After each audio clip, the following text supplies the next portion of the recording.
what is an opportunity zone?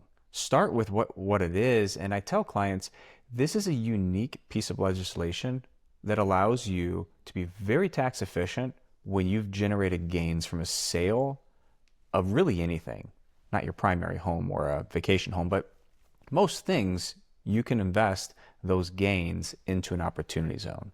So essentially what happened was there was a desire to stimulate growth inside of states in specific cities. And so the governors helped pick where those opportunity zones were, and the legislation allowed for these tax benefits. So if you build in this radius, then you get to benefit from the taxes, is essentially what it was. And so going back to your question, if you have $1 million of gain, you're going to have to pay taxes on that. And for easy math, let's just say it's 20%. So you made $1 million of gain, you're going to give $200,000 to the IRS when you do your taxes next year. What opportunity zones allow for is if you took that $1 million, you have 180 days from when you receive it. You can have 180 days to then put it into an opportunity zone or multiple opportunity zones if you want to diversify. But let's stick with one. You put the $1 million into a specific investment. Let's say it's a high-rise investment in Miami. Ironically enough, northern side of Miami is an opportunity zone, which is kind of ironic because it's one of the hottest markets there is. But in 2010, when they drew up these plans, it was looking for some redevelopment. So we already know it's a hot market. It's doing very well. Supply and demand is in our favor. So you put the $1 million, let's say, in a high rise to be built in Miami. By doing so, you defer that tax. So you don't pay taxes when you do your tax return that year. You say, well, how is that possible? You're telling me I can put all $1 million in there? You can. And you won't pay the IRS anything. You will have to pay the IRS that tax at some point, though. Right now, you have to pay it by April of 2027. Now, as you know, there's legislation going back and forth. It's a high probability that that date gets pushed back to April of 2029. But as it stands today, 2027, April of 27, you have to come up with that money. Now, I'll explain how we can come up with that money in a moment, but the real benefit is not the deferment of the tax. The real benefit is if you keep the money in the investment for 10 years, which we would, then any growth after that would be tax-free. So if you keep the investment in there for 10 years, you put in $1 million, it's worth $2 million at year 11, you liquidate it, that $2 million is completely tax-free, kind of like a Roth IRA. Completely. That's right. And the legislation as it stands right now pushes this all the way out into the early 2040s. You could leave it in there if you have a good asset and you like the environment, the location. You could have this money compounding tax-free all the way until like 2045, 2046. I mean, it's a Roth IRA concept for a long time. Now, make the distinction between an opportunity zone and a 1031 exchange. So 1031 exchange is in a different part of the tax code, and it's basically a like-kind exchange. And so if you sold a building, let's say you bought a $500,000 building, and it's now worth $1 million, and you want to sell that building, you have to do a like-kind exchange, meaning you have to buy something of equal value, $1 million. So one big differentiator here is with an opportunity zone, the same 500,000 invested and you get the same $1 million, you only have to invest the gain portion. You can take back your basis and go do something else with it. Whereas a 1031, you don't get to take the basis off the table. The entire amount. You need to invest the entire amount.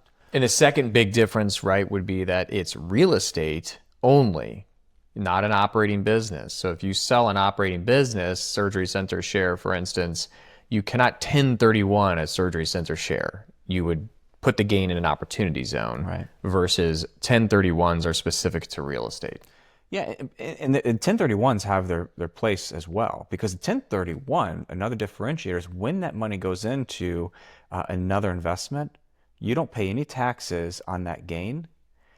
But the idea here is you never pay taxes. Whereas the opportunity zone, you do have to pay the tax back in 2027, April of 27. The 1031, we call it swap till you drop. You just keep exchanging until you're dead. And then your beneficiaries will get a step up in basis. Right. So the idea is you just, when you're done with that property, you sell it. And within the time frame, you invest in another property. When you're done with that one, you sell it. Within the time frame, you invest in another property. But how do you get cash flow? To explain to clients. So clients say, well, hold on, when can I if I don't want to wait 10 years. Yeah, I don't want to wait. I don't want to wait 40 years until the day that I die to get my money back out. Is there a way to get our money back out? I think that's the key. Is what makes us unique is our relationships with the people that operate the 1031s and who operate the opportunity zone options.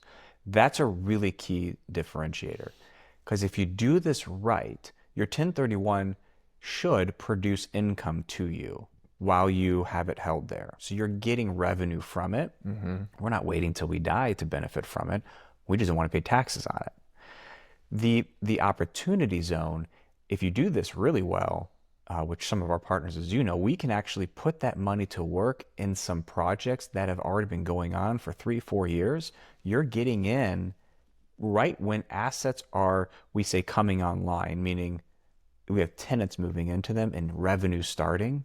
And so you can essentially start getting cash flow back for them pretty quickly, because let's face it, they're not going to sell the asset because they want to keep it in there for 10 years. And you have people living in the assets that were already built. So it's spinning off distributions. What do you do with it? They just pay them out to the investors. So we certainly don't believe that we have to sit there waiting with no money for 10 years or for life. We're generating revenue along the way. And I like that. Given our partners, the goal here is the tax deferral or tax elimination with the 1031s. If you swap till you drop, then you die, and then your son inherits all of those real estate, they get a step up in basis to the fair market value. Meaning, if they sold the real estate the day after you died, they would pay $0 in taxes, where you might pay millions of dollars in taxes in those gains. But one of the benefits with the 1031s is that you can do a cash out refinance, perhaps. And these are some of the things that our clients do. But the point is that our partners have strategic ways to provide the tax benefits, but then also provide cash flow, give you cash flow so that you can enjoy it today and still not pay the taxes. And that's really the key here. Yeah, I think opportunity zones are a big player in high income and high net worth people. It's a great way to keep a lot more money in your I think the only thing I'd add on that, is strategically is, sometimes the sale will be sort of your exit into retirement. I don't want to pay taxes in the year of the sale. I want to defer it out. Give me some time to put money in a direct indexing or reduce or eliminate my day job salary, so that 3 years from now is a great time for me to pay the tax on the bill, because my tax brackets for capital gains might be lower than it is right now. Good point. So it would help to sort of be strategic about the timing of when I pay those taxes.